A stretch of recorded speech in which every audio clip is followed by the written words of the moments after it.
Hey YouTube, Shukin Shinobi here with a review of the Power Rangers Megaforce Robo Morpher. So this is the Morpher for Robo Knight, which is our version of Gosei Knight. Why his name changed to Robo Knight when everything else kept the Gosei name is beyond me, but regardless, it comes with one power card, and as you can see, if any of you guys own the Leon Cellular or anything like that, it has shrunk significantly. I will compare the two though. It plays a couple sounds, as you can see here, so we'll take a look at those as well, and give it a good old comparison. This is the basic weapons assortment, so it is pretty cheap, and it's a shame that it doesn't get a deluxe format like the Gosei Morpher, which actually isn't out at the time of this recording. So we got the Robo Morpher before the Gosei Morpher, but yeah, strange things this line. So let's get it open and take a look. And here we are with the Robo Morpher. So, considering it's November right now, when the show doesn't air until February, it's actually very unknown whether Robo Knight's even gonna be able to call this a Morpher. But, if Goseiger's any indication, he will be using this to morph into the Lion Mechazord, or Lion Zord in this case. So I guess it's technically still a Morpher. So anyway, here we are. It's got the shape of a lion head-ish thing going on. It kind of looks like a lion. It kind of doesn't at the same time, but yeah. So black and gold color scheme with the red eyes.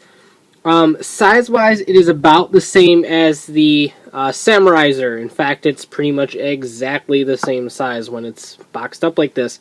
Granted, it's quite a bit thicker, but this, looking at it from this angle, size-wise, it's pretty much the same thing.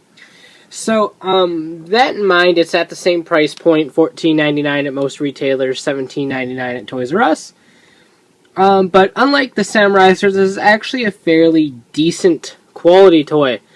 Granted, I still don't think a toy of this caliber is worth $14.99. It's still very cheap feeling, but it does have a lot better of a heft to it and detail to it than the Samuraizer toys did.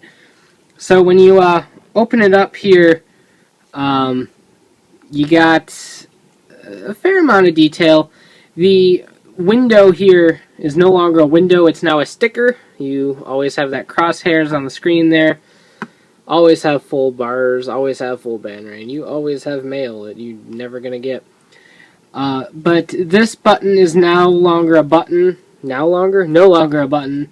Instead, you have the 2, 4, 5, 6, and 8 keys, which are a singular button. None of the other ones do anything. This doesn't do anything down here either. That is where the speaker is, though. Word to the wise, this is a very soft-spoken Morpher. It is not that loud, which is weird considering the Power Ranger Blaster that we'll take a look at next is very loud. But, whatever. You just press down on any of these buttons and you get a sound. Wait a minute, we have to turn it on. Yes, this actually has an on switch right here. Both this and the Power Ranger Blaster have an on switch. So that's nice to see again. I just flip that on and you get a sound.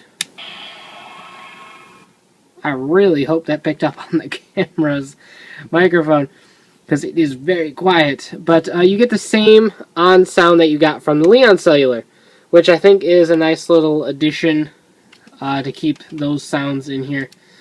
And then press the button. You get the ringing sound.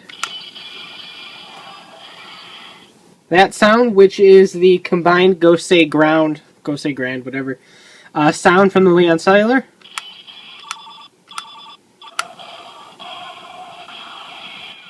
And that one right there was the change Groundion sound when Gosei Knight turns into the Groundion header.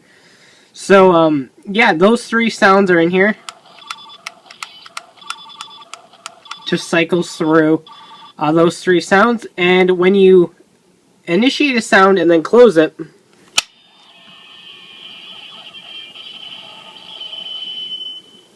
you get the change Gosei Knight sound from the Leon Cellular. So all the sounds in here do come directly from the Leon Cellular. You don't have any stupid things like, go Power Rangers, or let's go Rangers, or whatever the Samuraizer did that was really stupid. And like I said before, sticker up here as well. So as you can see, it's actually a fairly detailed little toy.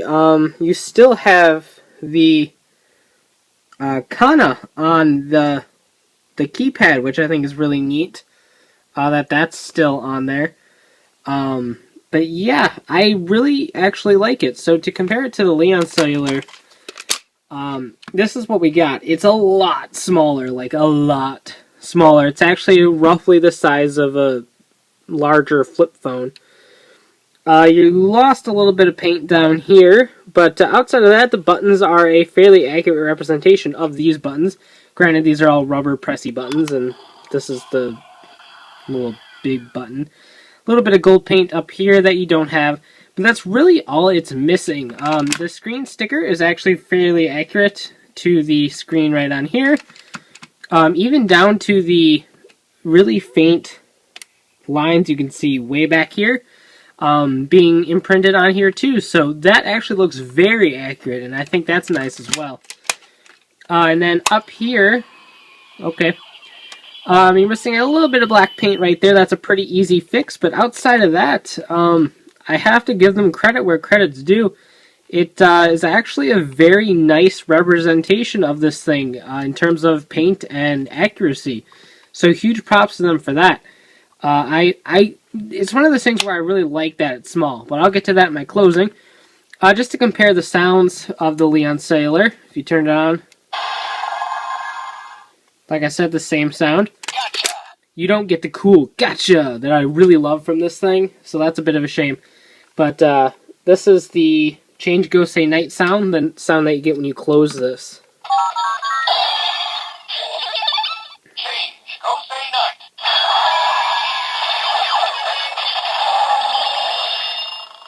Gotcha.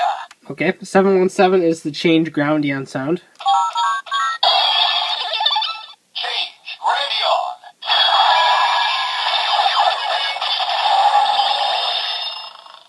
Gotcha. 353 is the Change Gosei Grand sound. Come on, Gosei Grand.